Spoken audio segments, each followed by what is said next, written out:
This is the most extraordinary thing that has happened to our planet since the beginning of time on Earth. The arrival of 3I Atlas is like a portal opening, seems to be capable of changing the dimensional fields. It's resetting codes within the iron core crystal of our planet. We are being activated by the cosmic restart button. This particular visitation is like the trigger of the whole thing. Dimensional awakening is happening. When it flies by Venus, it's the opening of the heart. Andromeda and the Milky Way galaxy are moving together faster than they should be. Our reality needs to be based on superstring theory because it's multidimensional. Saturn-Neptune is just bringing in a completely new access to spirit. This is a really big deal. Last night on the Dream Time, I kept getting this message. When you and I talked in February, we had a great time kind of fleshing out the discussions of the dimensions and how they function. And most importantly, why it's so important for everybody to start activating themselves at this time. And then one of the things I said back in February was that things are going to really rip very soon after you and I talked. And that turned out to be absolutely true with the discovery of underground ancient megalithic structures under the Giza Plateau and the Montana megaliths. And there's just been an incredible intellectual awakening that's actually spanning the last 100,000 years.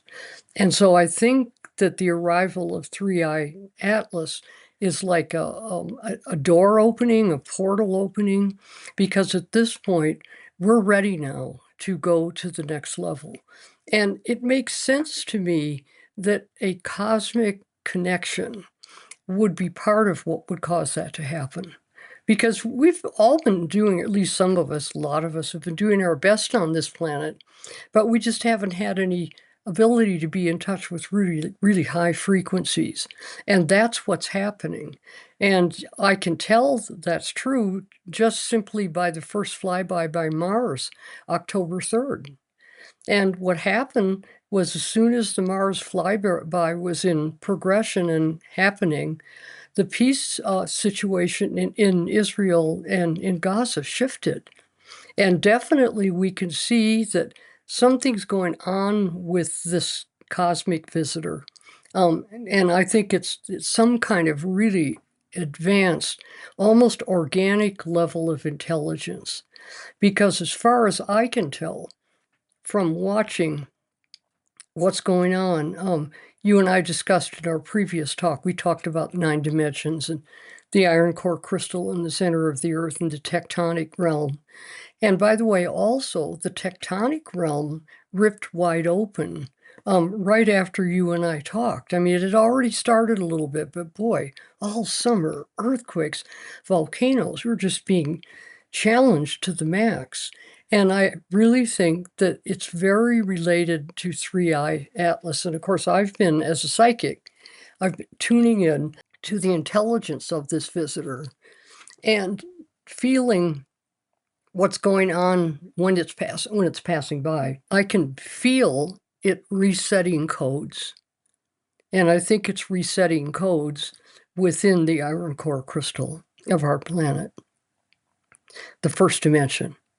And if you recall, the first dimension of our planet is in touch with all of the cosmic levels. It's in touch with all of the other cosmic entities in our universe. And so as our iron core crystal starts to go through kind of you could almost say a reprogramming of some sort. That's also reprogramming our relationship with the cosmos itself, especially with our galaxy, because we are in the Milky Way galaxy. And we're also very deeply related to Andromeda galaxy, by the way. And I get a strong sense that this visitor may be coming from Andromeda galaxy. And the reason that I think that might be what's going on is because of things that I wrote in the Pleiadian Agenda back in 1995.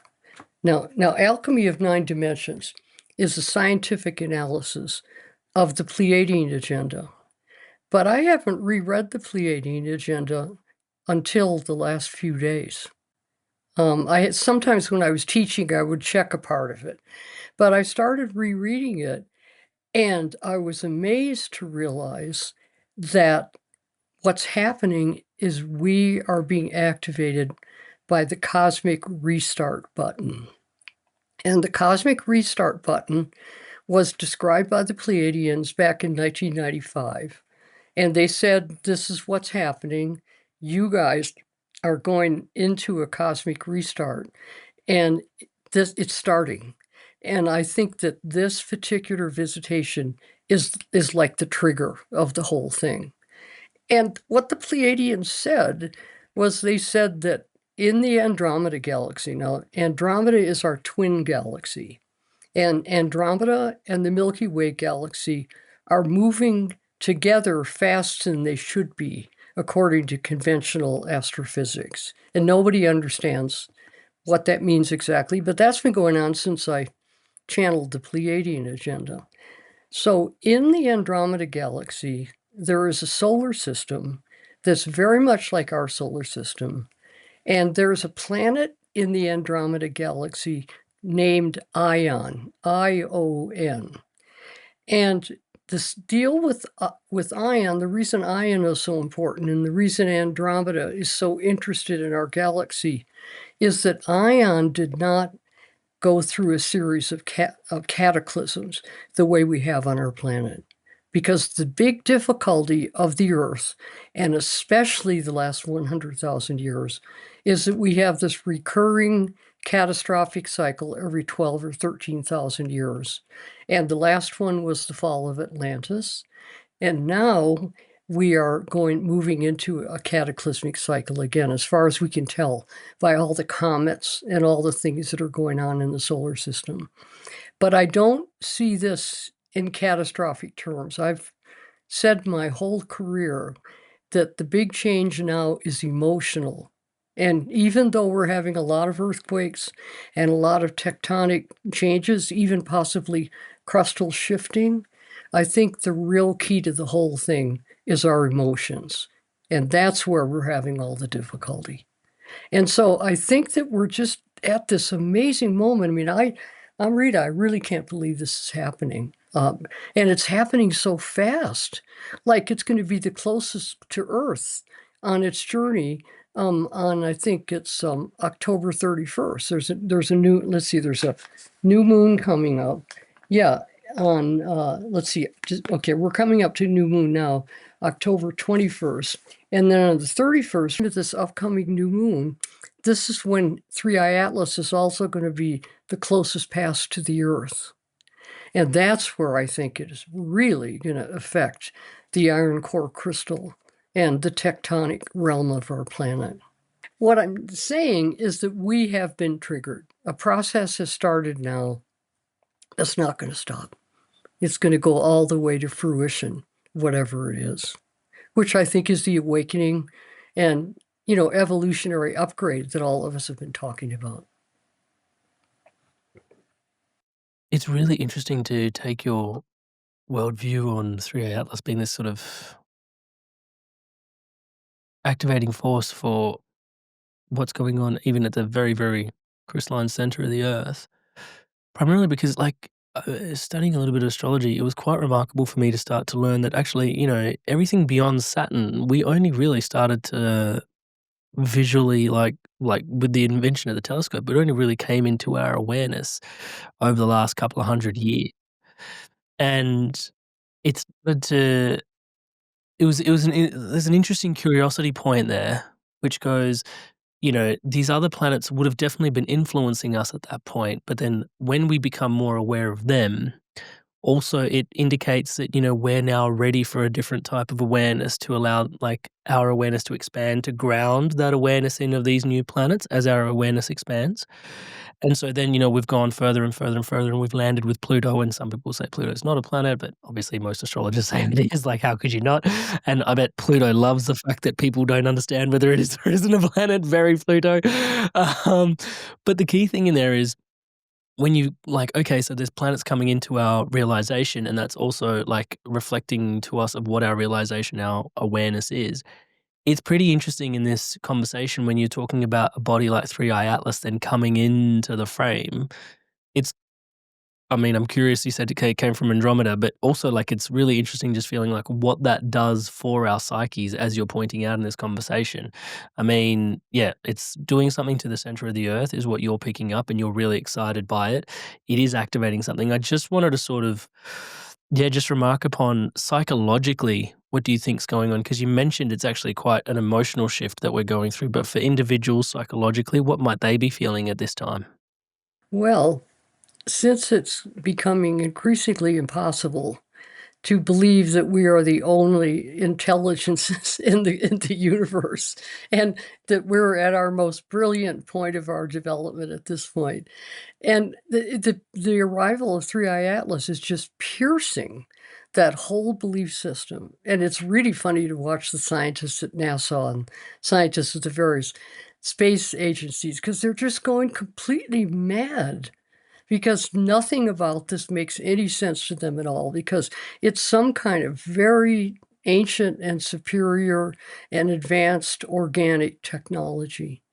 And I feel a resonance with that because of all the work I did studying Radu Chinnamar's books, the books about the Transylvania sunrise being the first one. And you and I talked about that in the last talk, and I think quite a few people have started to read Radu Chinnamar.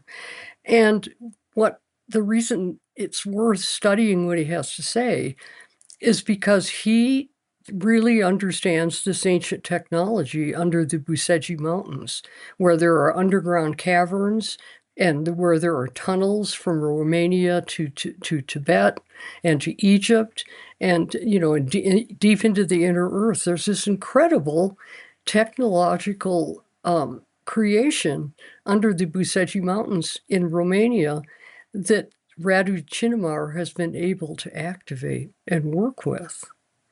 And I can tell from my own work that what it is, it's a multidimensional technology. And so the reason it seems so advanced is because most people are so far away from being multidimensional. Most people are just in linear space and time in the third dimension, and that's it.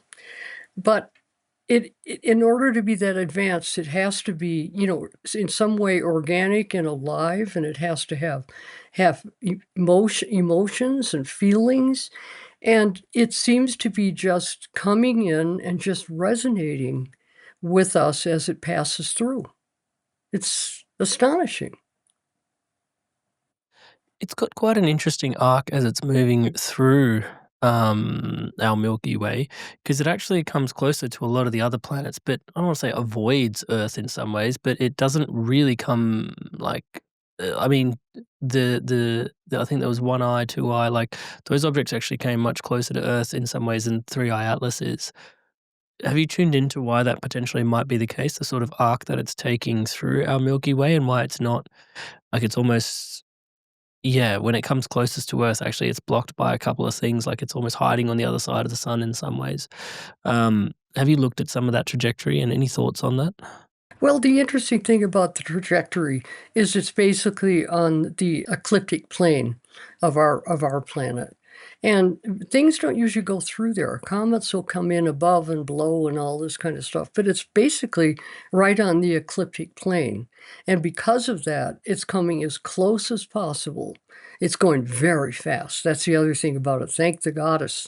It's going fast because this is so intense. I don't know how much I can take of all of this. I'm glad that it's going to be a quick change and not dragged out over many years. But because it's on the ecliptic plane, it gets fairly close to Earth, Mars, Venus, Jupiter. And if it weren't on the, in the ecliptic plane, it wouldn't come close at all. So that in itself is extremely interesting. And the only thing that astronomers in astrophysics have been able to do is just comment about it. They're kind of amazed, actually, it's working that way. And then you've talked, I think, with Heather Ensworth, and she's doing a great job showing how the various points where it comes close to a planet are occurring at new moons and full moons. She's doing a beautiful job on that, showing how this visitor is synchronized with the basic lunar process that we cope with on our planet. It's terribly interesting. It's fascinating. That really is fascinating. She's yeah, she is like an incredible teacher to have here on the podcast. We're really grateful for her sharings as well. Inspired Souls, Lumen Beings, I wanted to take a moment to thank all of you that have subscribed to this podcast. Everything you see around here is powered and empowered by your subscription to this channel. Thank you so much for your incredible love and support. None of this would be possible without you and your subscription. And to all of you that haven't yet hit subscribe, please do take a moment. As I'm saying the word subscribe, the button below is lighting up in the colors of the Inspired Evolution. And in fact, you might think you are subscribed, but the button's lighting up, which means you're actually not. So please do take a moment, hit that subscribe button, check it out, and hit that bell notification icon and join the movement, join the community, spreading love, positivity, and wisdom like this around the planet together. Thank you so much in advance for your incredible love and support. You mentioned that something's resetting. You mentioned this a little bit earlier, but now we're really, like, it seems like it's happening now. What's resetting in your mind? What you said, resetting codes? Because also we've got this Aries, Neptune, Saturn thing happening at 0 degrees of zodiac, and you mentioned that quite a bit in our last episode as well. But now we're really in the crux of that thing that you were forecasting as well. Are the two things tied together in your mind? They're tied together, and it's very important. I was talking about the conjunction of Saturn and Neptune in early Aries. 0 degrees, 1 degree, 2 degrees Aries. And they have been close in early Aries this summer. And then February 20th, they will exactly conjunct in early Aries. Saturn and Neptune come together in Aries only every 4,000 or 5,000 years. And one of the more recent times was the age of great seers and great teachers, back around 500 BC, Buddha, Zoroaster, Socrates, Plato. We had a period of major cultural enlightenment around 500 BC. And we really have almost been basically degenerating ever since then, in terms of spiritual values and philosophical complexity. We haven't been advancing at all. But I expect this conjunction, which is happening right now and then into February, I expect this to be a tremendous spiritual explosion. And see, that's what I was talking about the first time we talked. I was mainly saying I knew something had to happen during this time frame because of Saturn conjunct Neptune. But little did I expect that we would get an interstellar visitor that seems to be capable of changing the dimensional fields. And the only way that can happen, so this is why Heather's work is so important. The way she's looking at the planetary signs and the locations of the lunar cycle and things like that. But what's important is we're able to read, to some extent, the quality of each one of these kind of cosmic resets. For instance, we can now look at the Mars flyby, and we can say things have changed on this planet regarding war. And all my whole life, I've been trying to figure out what's going to do it, because it has to happen. And then when you think of it, when it flies by Venus, it's the opening of the heart. You know, when it flies by Earth, it's the reset, in my opinion, of the biological and physiological qualities of humans, including our brains. I think I think it's going to be incredible the next couple of weeks. All anybody can do is just surrender. Do all the things that really make you feel, happy and content, rest a lot, be in nature a lot. Because in my opinion, this is the most extraordinary thing that has happened to our planet, possibly since the beginning of time on Earth, the beginning of consciousness on Earth. That's what a big deal this is. Dimensional awakening is happening. Awakening of the heart, awakening of biological consciousness. And after all, we have not respected our biology sufficiently. We really need an upgrade in the respect for biology and life on this planet. It's just, but let's say that's all true. Well, then how do you feel that? How do you receive that?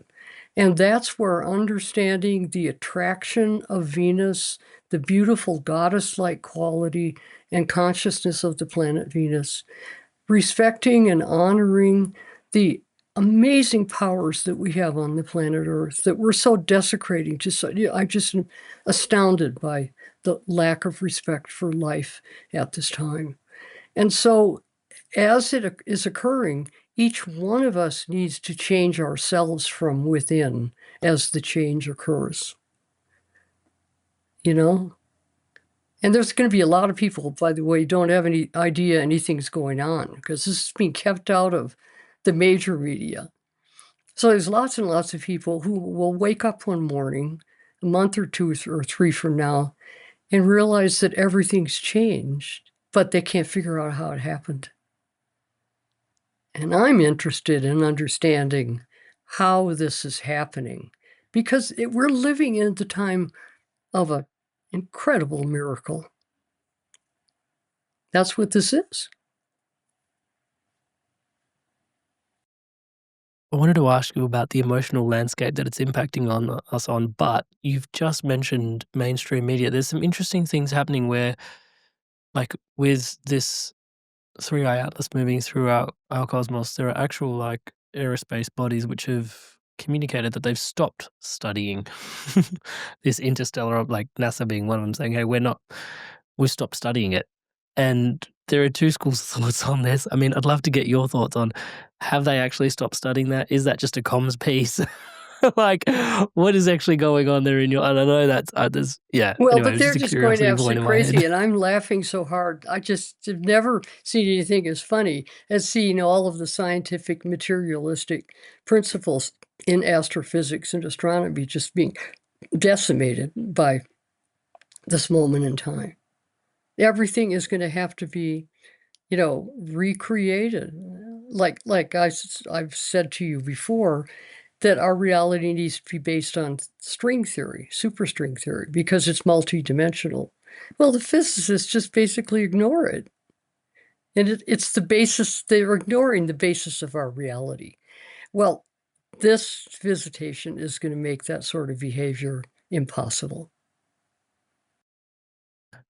And so you're saying it's impacting us mostly, like we're going through a seismic shift, like one we've never experienced before. But you also mentioned earlier on that it's really like we're not going like it's not it's not really catastrophic in external events, even though we are having some like significant tectonic events. It's more so like and I don't want to call it an emotional catastrophe, but like there's a big shift happening on an emotional level for individuals. I just wanted to double click on that point because I think that's really pertinent for myself and the listener that's Mhm. listening in. And I've said for years that people should stop fearing physical cataclysms. Because if you think about it, the emotional cataclysms are much harder to handle. Because when a big tectonic event occurs, people just die quickly or change quickly or whatever has to happen in relationship to it. But the emotional processing is what's hard. That's what we're all struggling with. Is it too much to say that we're probably developing more emotional capabilities and faculties at a time like this, and that's potentially or am I leaping here? I think we are developing many more emotional capacities because much is being revealed about some of the really evil things going on in this planet, and things having to do with child trafficking, and I could give you a whole list. And we're being forced to face the truth about some of the behavior of some of the humans on this planet. the desire for power and control, which is just ridiculous. You can't have all the power and all the control. And we won't mention any names. We all know who they are. But this is ridiculous when just a few people grab for everything in sight and don't give a damn about anybody else. You know? That's the story. And so with the revelation, like for example, okay, the Italian scientists did the deep ground imaging on the Giza Plateau, and they published their findings at a conference this year in March. And the facts are, we now know for sure that under the Giza Plateau, there are these amazing technological chambers that are like a mile underground. They're under the Giza Plateau, they're under Romania, they're under the Montana megaliths, and people are sending me more information all the time about. I just heard yesterday about a site in Utah that I haven't been able to investigate yet. But people are finding out about this, and meanwhile, all the people in charge are denying that anything is going on. And so we're living in a time, and in my opinion, the dating on this underground technology and these structures is between 50 and 100,000 years ago. So this is a civilization. It could be extraterrestrial after all, but this is a civilization that built things and created things on planet Earth from 100,000 years ago to 50,000 years ago. And then, as far as I can tell, it started degenerating. So in other words, the real high point is 100,000 to 50,000 years ago. And Atlantis was after that and was still a very high civilization. But gradually what has happened is that until now, all of this has been forgotten. And to have the media and the people in control of science in a position to block the public knowledge of these incredible discoveries, that has to stop. And see, this is the sort of thing I think this visitation from the cosmos, this is where it's going to be so shocking to people, because everybody will find out about this ultimately. I would rather they found out about it sooner rather than later. But you can't keep this under wraps, this cosmic change. You can't keep that under wraps, And so, what's happening is, just as we're discovering these really ancient structures and ancient technologies, at the same time, we're being forced to realize that we are not the only beings in the universe. And that's such a shock to people. I mean, it's not a shock to me, and it's not a shock to you, but it's definitely a shock to the average ordinary person. And the problem with it for people is that you can't have a big ego anymore when you realize this is true. We are not the only ones. And who would want to be? Hey there, Inspired Souls. As Barbara's pointing out, this is an incredible time with a lot of shifts going on a macro scale. Like, there's a lot going on the Earth at this time. And if you want to understand these astrological shifts and how they apply to you particularly, and want to get a reading for your chart and these significant transits that are going on at this time, it would be my absolute honor to support you with a reading at this time. You can book in that reading at amritsandhu.com/reading, amritsandhu.com/reading. Book in a reading if there's availability, and I'd love and honoured to be reading your chart for you to support you through this time if you'd like that support. I'll place the link in the description below. Back to Barbara in today's episode. Do you think more and more discoveries, like what's being discovered under Giza, Montana Megalo, do you think more and more of this stuff will be starting to come to the surface? And what other things do you think might, obviously you've got to project, but yeah, what other things do you think might be coming into our awareness with this shift? Mm-hmm. Well, this is where Heather and I have been working a lot together, because I taught in Egypt a lot in the 90s and 2000s, and now Heather's teaching a lot in Egypt, in fact, in a few weeks. And she and I both agree that the minute we get up on the Giza Plateau, we feel something different, and we feel something very powerful that we don't feel most places on this planet. A lot of people say this. Well, I think that's because the underground structures under the Giza Plateau are either, well, they never totally deactivated. The question is, how activated are they? Okay, now this gets into a kind of fun story that's both personal and general, which is, did you ever read The Giza Power Plant by Chris Dunn? Okay. Well, an engineer from Chicago, a real ordinary, higher up, successful engineer, studied the pyramid for 15 or 20 years and decided that he thought it was a power plant. And he wrote a book called The Giza Power Plant, which describes the Great Pyramid as a power plant and explains in detail how it worked.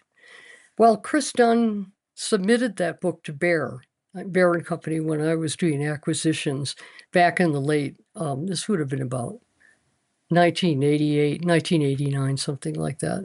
He submitted it, I read it, and I went to the group at Bear and I said, okay, we have to publish this book. We have to publish this book because this guy knows what he's talking about. And I had enough. They were kind of, they didn't like to go against me when I got insistent. So we published it. And while we went through the publishing process and all that kind of stuff, I was the laughing gas of the whole company because people just couldn't believe it. You're going to publish a book about the Giza, the Giza pyramid as a power plant? Okay, so we published it. And then Chris Dunn got his share of being the laughing gas of the universe because he's a conventional engineer. But he kept on persisting, and piece by piece, that all the ways of how it worked are, there's different, resonant issues. There's different issues with water, with all the stuff that goes on with the power plant. And so he started to receive, emails and all that from other scientists who were agreeing piece by piece on this part of it or that part of it and saying, I think you're right about that. So by about 5 to 8 years ago, Chris Dunn had achieved a whole lot of respect, and a lot of people were really, really taking him seriously. Well, then what comes up next? This March, the announcement by the Italian scientists about the structures under the Great Pyramid. And so they all got together this year, and Chris ended up speaking at one of their conferences because he just said point blank, I've studied your photos, I've studied your SARS technology, I've studied all this. And he said, you're right about this, what those are. And so Chris Dunn is just now coming out just now saying those are resonators under there. And the reason these resonators are so important, now you know my work and my teachings on the second dimension and all the power under the Earth's crust and all the resonation. Well, these are under there to resonate with the power of the second dimension. And that resonation it was and is driving the pyramid itself. And this is extremely fascinating because the Giza Plateau is the geodetic center of the land masses on our planet.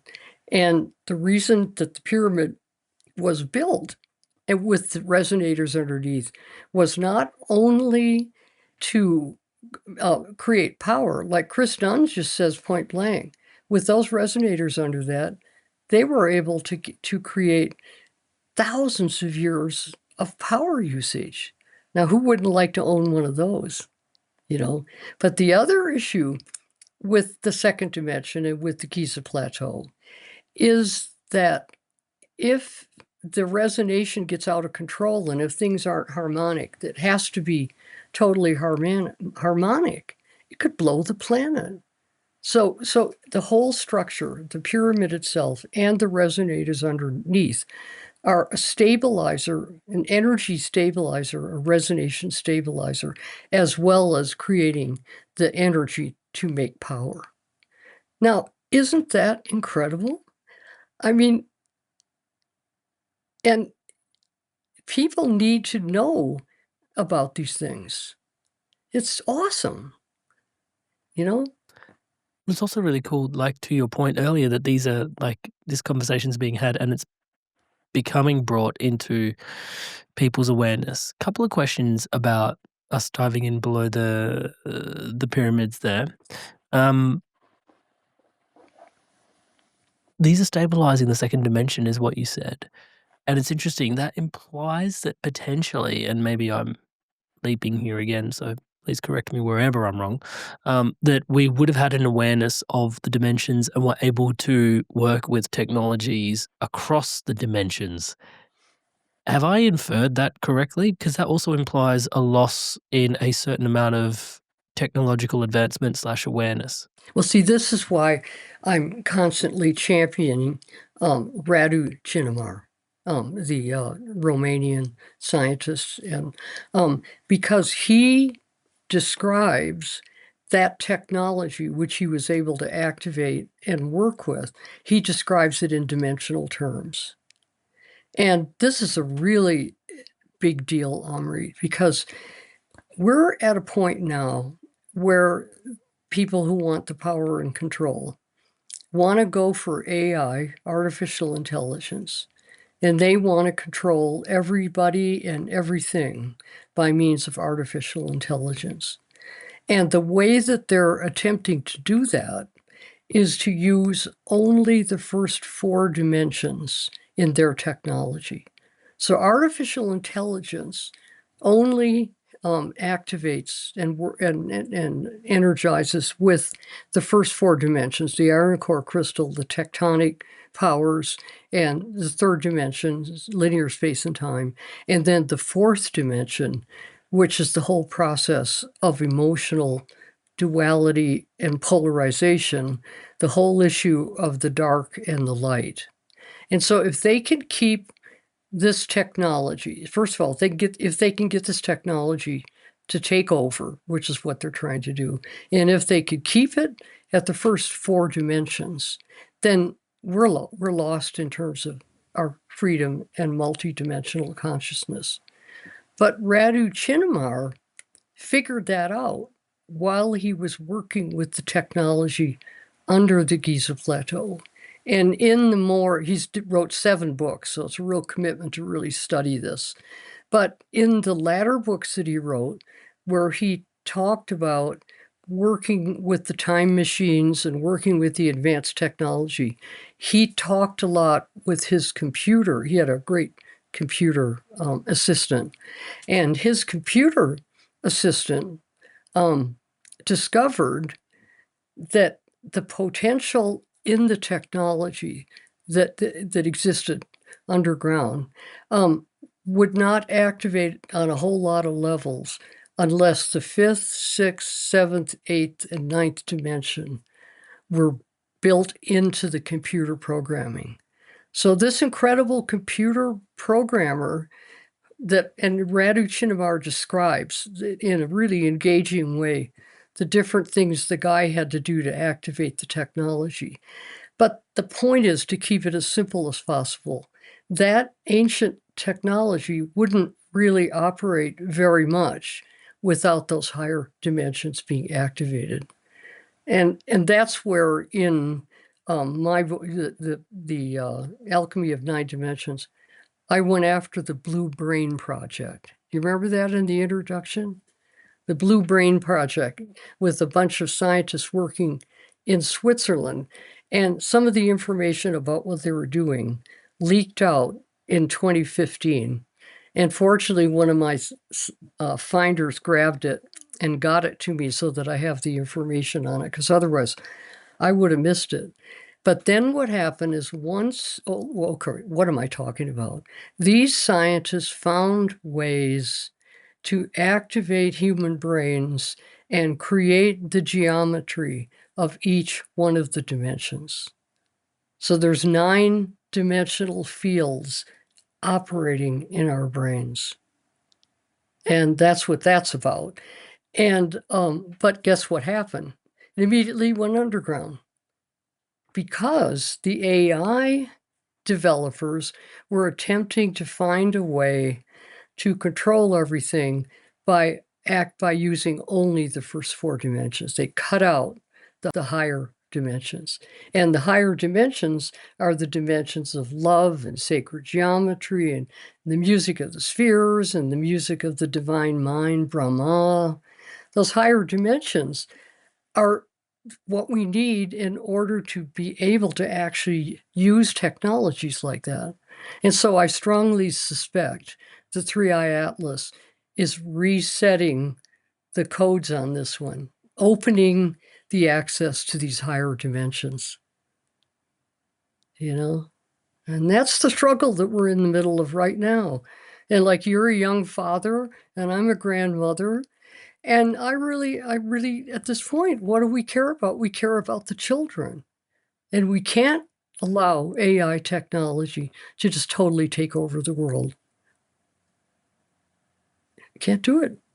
I mean, yeah, I think a lot about the world. Like, it's going to I inherit, know. and even just things like deep fakes on the internet. I mean, part of me does, I don't know, maybe I have rose tinted glasses a little bit, but part of me hopes that it's going to be so difficult to discern truth from fiction online that they're just going to end up in a place where they're probably just going to disregard a lot of what is online and come back to the organic. But that's like I think that's like a 5% chance of coming true. But I'm holding on to that as a bit of a lifeline through there, because it's becoming very interesting.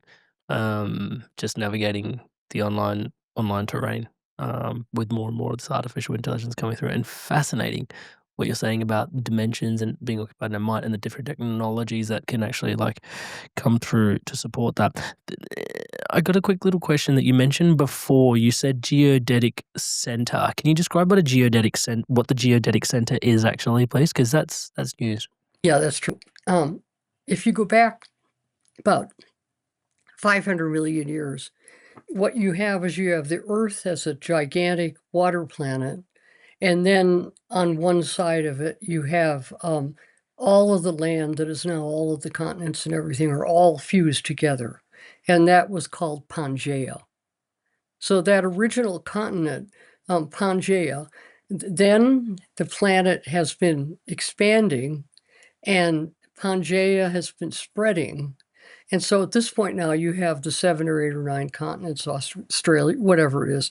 They've all moved out, and the Pacific Ocean is obviously still much larger. The Atlantic, you can see with the Atlantic, you can just see how you could just put it all back together like a puzzle, you know.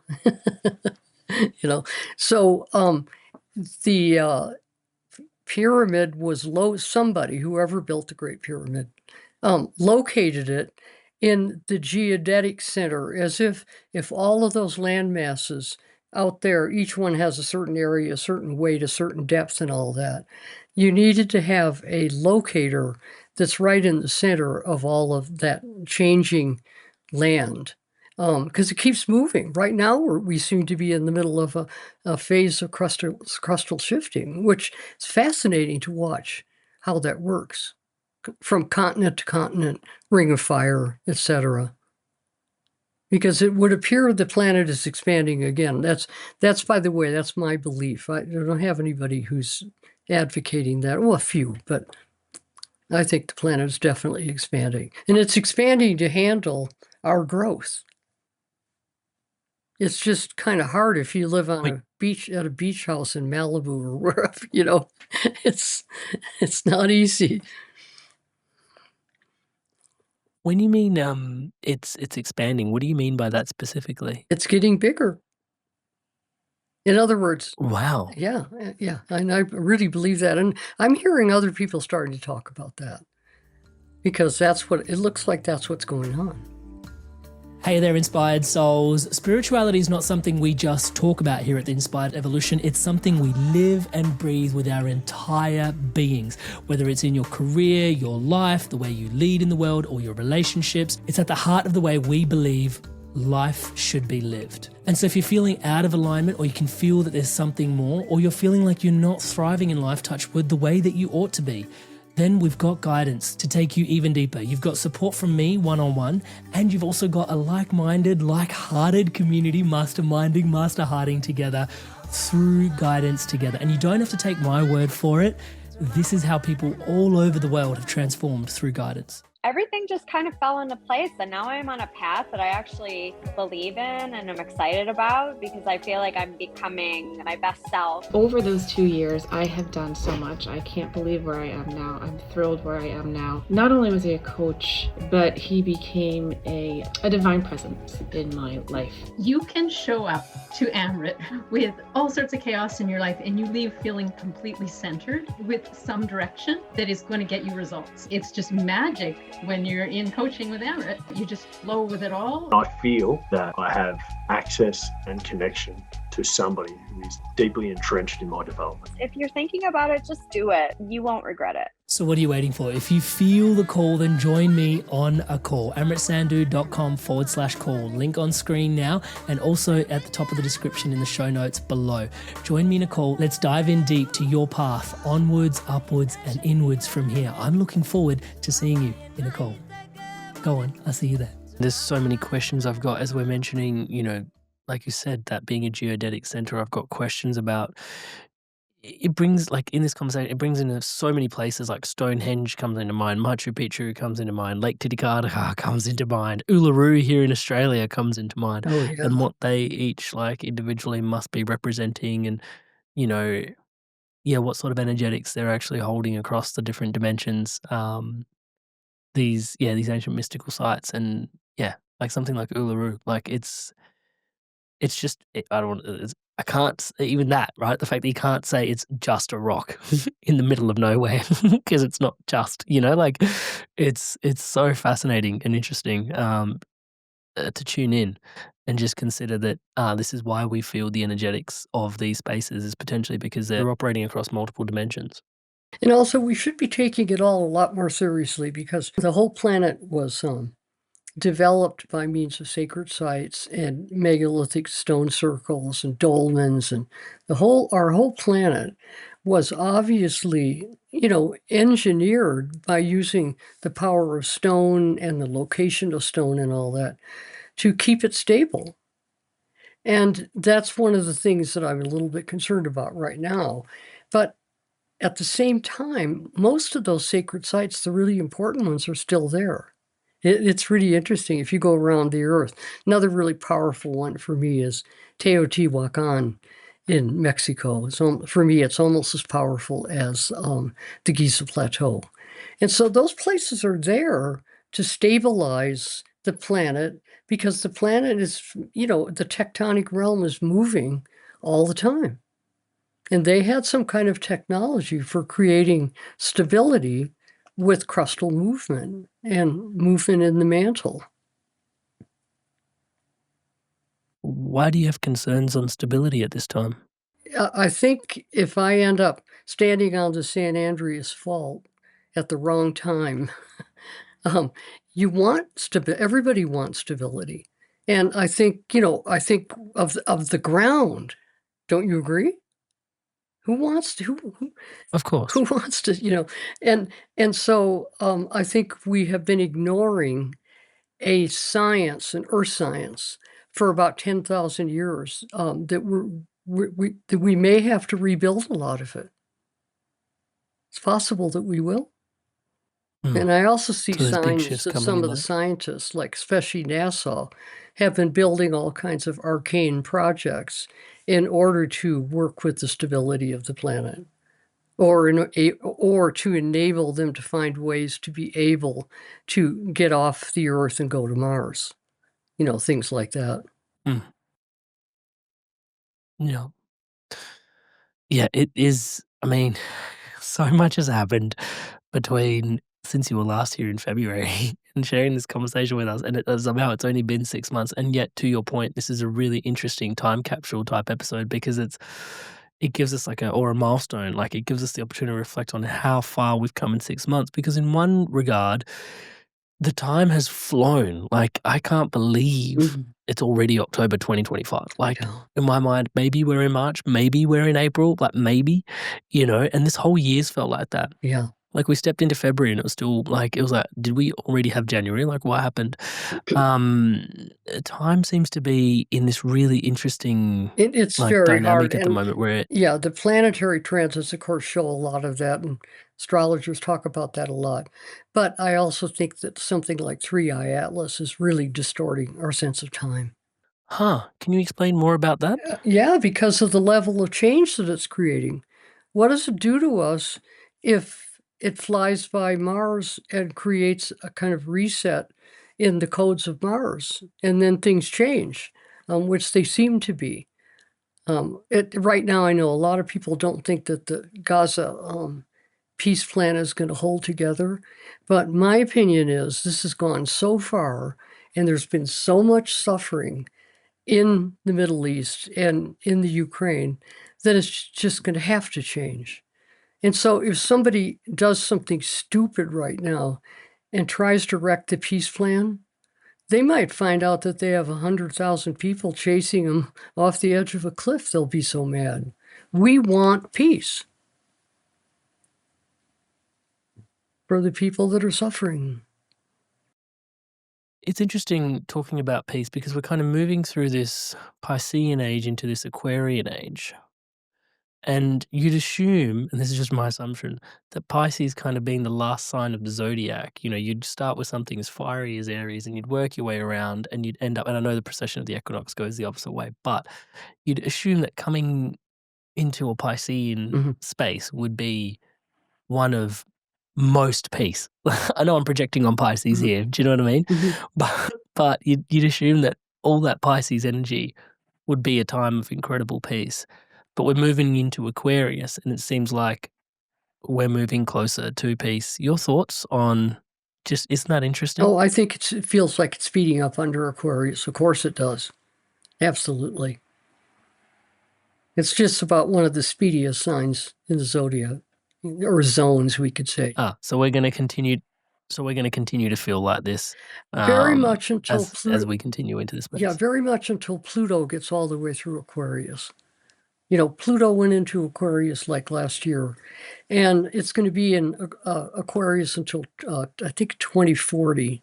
Yeah, 2040, 2042, maybe something like that. It moves slow. So I think that whole period that's the period where we're going to flesh out the conflict over artificial intelligence and the kind of technology that could take over the planet.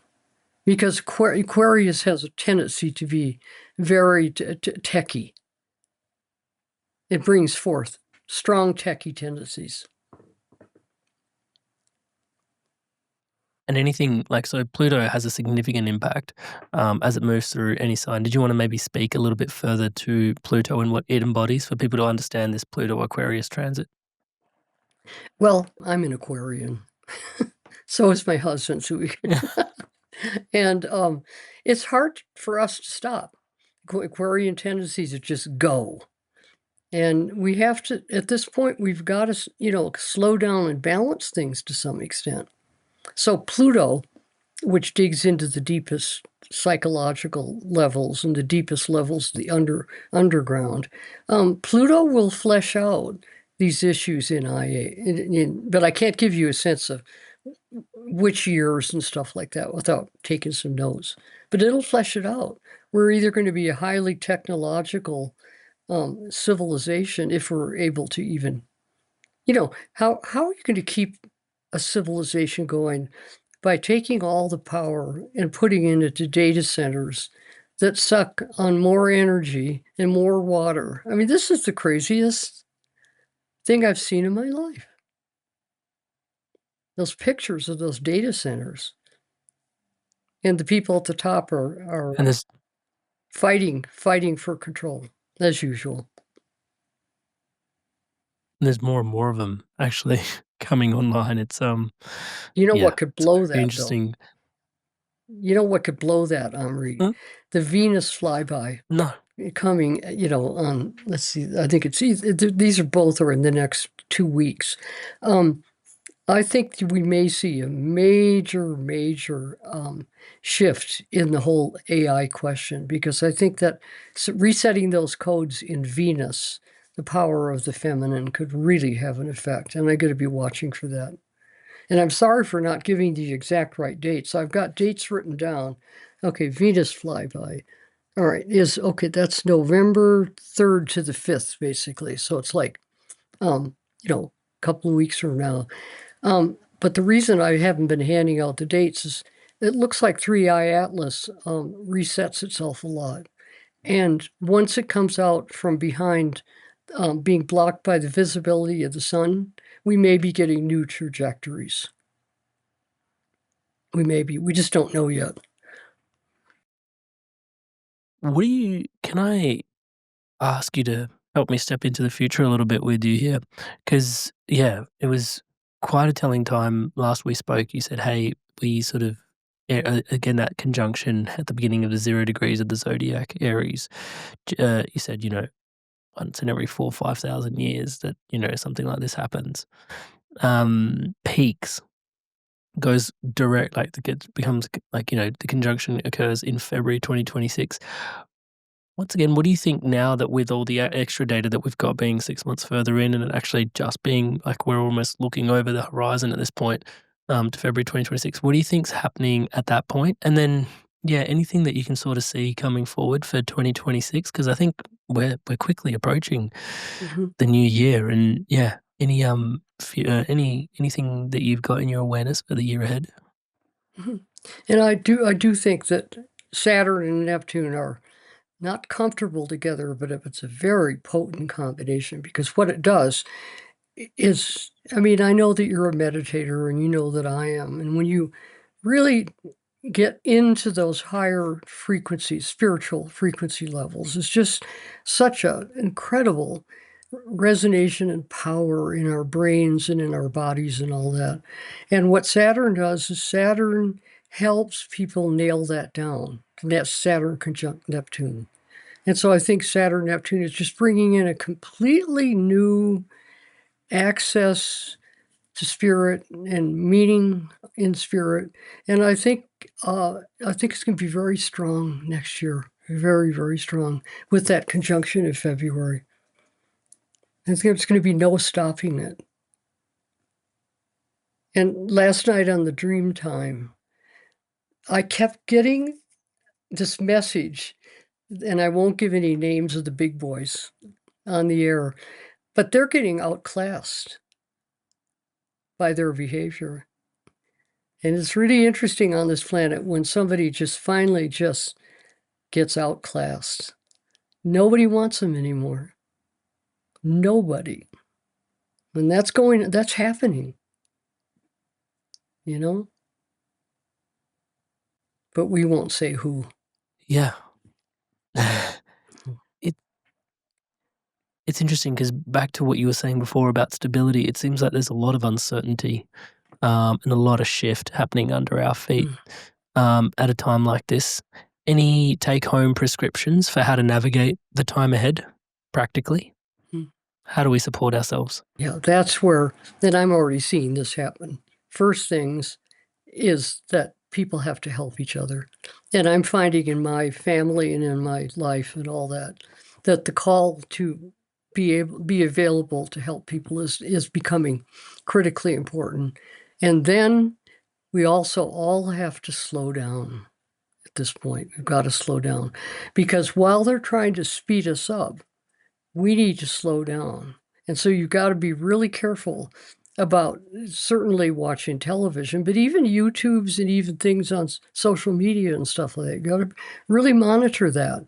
Got to really you be careful about that, because if you get too speedy at the point when you really need to reset your own open heart and your own ability to be in a state of harmony and geometric balance, it takes time. It really takes time. Can we discuss that a little bit more? When there are external forces inviting you to speed up, and then you yourself are speeding up, this seems like what you're communicating here is that there is a certain medicine in slowing down, because when you slow down, you can actually receive the reset that you're meant to receive. Have I got that correctly? I think that's really true. Read, how are you going to receive, like what's coming in right now is just astonishing. I've never seen anything as powerful and potent as this. Well, how are you going to receive it unless you just a couple of times a day find just a little while to sit quietly and turn everything off and just tune into what's actually changing in these fields? It's huge.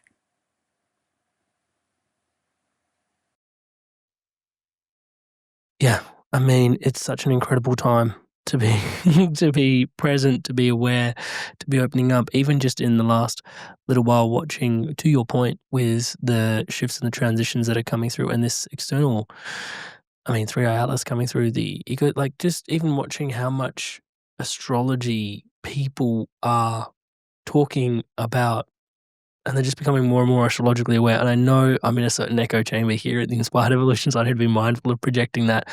But, I've been meeting other people, and that, the talks about people used to know their sun sign, but more and more people are starting to know their sun, moon, and rising. And just that little takeaway is like a little, sniff of a giveaway that actually this cosmic awareness is becoming more and more into the collective zeitgeist. Even if it's just dripping through, you can sort of see that more and more people are becoming astrologically aware. Yes, they are. And more conversations are being had in this vein. And yeah, and I'd also say that I'm tending to only be willing to talk to people who are really tuned into what's going on. And I don't want to just talk about ordinary things with ordinary, football and all that, and politics even. I'm reserving my time for talking to people like you, intelligent people who are really thinking, and yeah. Touch wood. I feel really honored, and really, really honored that you're here and having these conversations with us, and just the space you're holding for me in your heart. Touch wood. Absolutely means a lot. I'm conscious we're slowly coming to a close here. There's just a piece that I wanted to, I think it's, as we're going through these shifts, codes are being shifted, changed, updated. I can tell that you're not harboring fear around the upgrade. I think some people tuning into this podcast may be doing so. So I want to clear some of that up. Can we speak to that, please? I think what helps with that, I've learned it with the Mars flyby, is it goes back to the question of like, how do the planets affect us? How do they change us? How do they make us feel different? And each one of the planetary archetypes, for instance, coping with war and aggression with Mars, those are internal within us as well as out there in our solar system. And we are responding internally all the time to the different planetary archetypes. And so one of the reasons I'm paying so much attention to each flyby is I want to use the knowledge that I have about the archetypes. And a lot of people have a lot of knowledge. Men are from Mars and women are from Venus, and all that stuff. There's common astrological knowledge that is really very available. And so just think, in a few weeks, we're going to be able to have an experience with Venus being, changed and upgraded. And we're going to have a chance to feel that in our hearts. I mean, that's awesome. And I just would say everybody needs to take enough time for this. And, and it's hard. I mean, I have to do a tremendous amount of research all the time. It's really hard to keep up with it and to cope. But we've got to, by slowing down in the middle of it. Hey there, Inspired Souls. As Barbara's talking about community, connection, slowing down, and the importance of cultivating a certain frequency at this time is exactly why we created the Inspired Evolution Community Circle. You can check us out, inspiredevolution.com/circle. Come and join us on the inside. We gather once a week to take this content and take it into like proper human interactive, live and interactive connection. It's a really beautiful space, even if I do say so myself. And so if you're inspired to slow down, to connect to community, we'd love to see you on the inside. inspiredevolution.com/circle, link in the description below. We'd love to welcome you deeper into the tribe on the inside. I'm so grateful we get to, have this conversation on the back of all that work that you continue to pour into this space. You've also mentioned that this is a whole new phase that we're stepping into. I mean, I think we've been discussing it to quite a degree here, but I don't think we've used that way of describing it. But your work recently has been pulling it all together. So, hey, we're stepping into a whole new phase.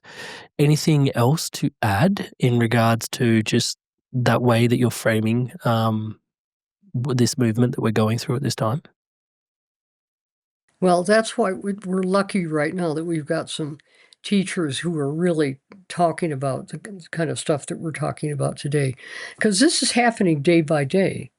And so we're able to have access to information because people who are watching this are going to be discussing it as much as possible. And then people need to just go, well, what do I think about that? What does that mean to me? How would that affect the way I really want to live my life and maybe even change my life?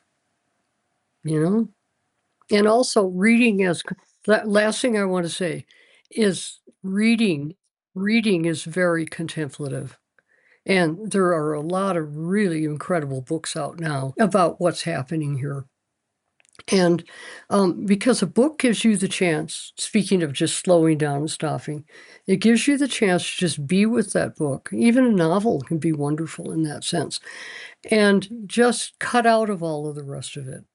And I think that the more people can use reading as a form of contemplation, the better right now, besides just pure contemplation. I might get a list from you of a few books that you might want to recommend to our audience, and I'll put them in the show notes in the description below for them to be able to go check out as well. I think that'd be really cool. Barbara, I always feel like these conversations with you aren't conversations. We're entire downloads. It's almost like a portal into like what's coming through next.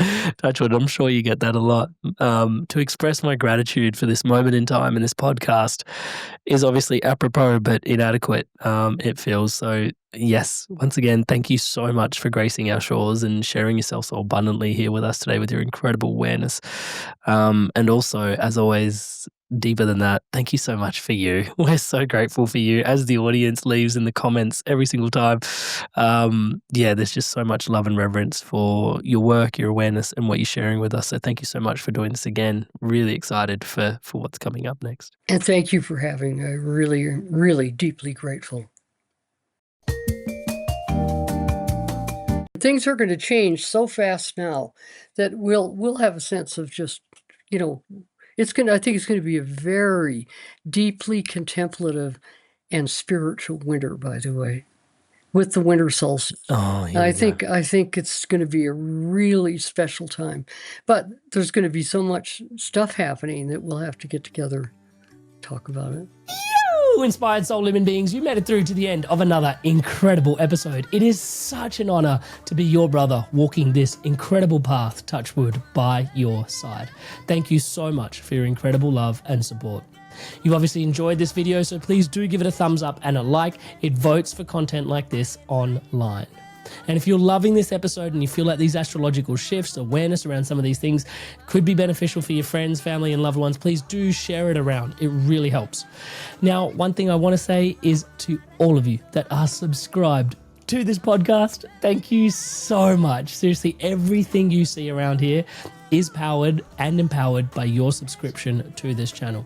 It is a total co-creation, touchwood. Thank you so much for your incredible love and support. And to all of you that haven't yet subscribed, and at the time of this recording, some of you think you are subscribed but aren't. And we know because we set up a community, and a lot of people in the community think they're subscribed, but they're not. So you please do check. As I'm saying the word subscribe, the button below is lighting up in the colors of the Inspired Evolution. Please hit that subscribe button, hit the bell notification icon, join the community, join the movement, spreading love, positivity, and wisdom like this around the planet together. Earlier in the episode, I also mentioned community. So yeah, we do have the Inspired Evolution Community Circle. We gather once a week, live and interactive. Some people are running breath work, some people doing Reiki, some people offering like some really incredible community offerings. And once a month, we sit down with guests like Barbara, where I step out of the way and you get to ask your own questions directly of the guest. It's a really incredibly rich space, even if I can say so myself. And we'd love for you to deepen your roots, go from content into connection. Join us on the inside at the Inspired Evolution Circle. That's inspiredevolution.com/circle. I'd love to see you on the inside. And a friendly reminder, she's talking a lot about what's coming up at this time in our lives. And if you want to see what's happening for you practically and would like an astrological reading, it would be my absolute honor. amritsandhu.com/reading. Link on screen, link in the description, amritsandhu.com/reading. Check that out, and I might see you to support you through this time to navigate it with the greatest amount of grace in your awareness if you'd like a reading now. And on screen now, to keep your inspirations flowing onwards, upwards, and inwards, an episode for the Inspired Evolution, hand-selected just for you. So go on, take your pick and make your click. I'll see you in the next one. Go on, I'll see you there.